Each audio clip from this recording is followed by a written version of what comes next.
Hello friends, welcome to அல்ட்ராடிபி channel. நாம் இப்போ பார்க்க போகிற டாபிக் பொங்கல் பரிசு தொகுப்பு பற்றின ஒரு சூப்பரான இன்ஃபர்மேஷன்ஸ் தான் நம்ம இந்த வீடியோவில் ஃபுல்லாக பார்க்க போகிறோம். நாம் வீடியோவை பார்க்குறதுக்கு முன்னாடி நீங்கள் இது வரைக்கும் நம்ம சேனலை சப்ஸ்கிரைப் பண்ணலைன்னா மறக்காமல் சப்ஸ்கிரைப் பண்ணிங்க.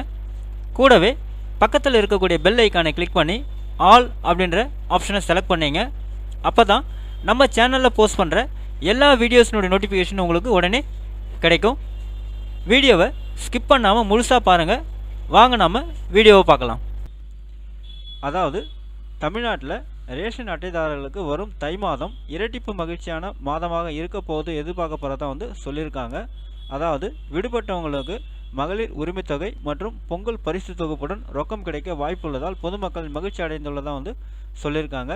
கடந்த வருடமே பார்த்தீங்கன்னா பொங்கல் பரிசு தொகுப்புடன் ரொக்கம் கொடுக்காமல் இருந்தது பெரும் விமர்சனத்தை ஏற்படுத்தினால இந்த வருஷம் ரொக்கம் வழங்க அதிக வாய்ப்புள்ளதாக தகவல் வெளியாகிறத சொல்லியிருக்காங்க.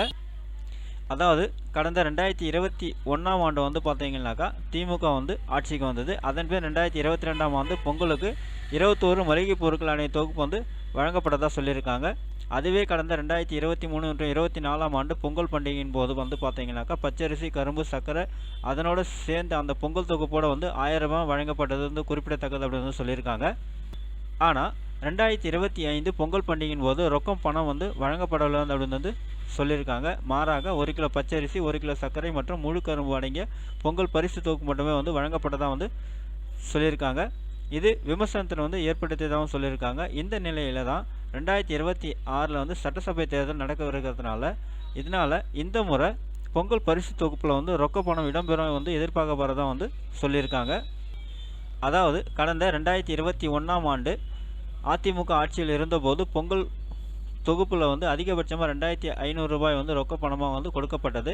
இம்முறை இதை தாண்டி 5000 ரூபாய் ரொக்க பணமாக கொடுக்கப்படலாம் என்று சொல்லப்படுறதா தெரிவிச்சிருக்கிறாங்க. தமிழகத்தில் கடந்த ஆண்டு பொங்கல் பண்டிகையின் போது 2,21,00,000 குடும்ப அட்டைதாரர்கள் இருந்தாங்க. அந்த கணக்குப்படி பார்த்தாக்கா கூட இவர்களுக்கு 5000 ரூபாய் வழங்குவதற்கு 11,000 கோடி தேவைப்படுறதா சொல்லியிருக்காங்க. அது மட்டும் இல்லாமல் இதனிடையே விடுபட்டவர்களுக்கு பார்த்திங்கன்னா அதாவது விடுபட்டவர்களுக்கு மகளிர் உரிமை தொகை டிசம்பர் 12ஆம் தேதி முதல் வழங்கப்படும் அப்படின்னு சொல்லியிருக்காங்க. டிசம்பர் 15ஆம் தேதி வழங்கப்படும் என்று தெரிவித்திருந்த நிலையில் தற்போது அந்த அறிவிப்பு பார்த்தீங்கன்னாக்கா தேதிக்கு முன்பே மகளிர் உரிமை தொகை வழங்கப்படும் அப்படின்னு சொல்லியிருக்காங்க.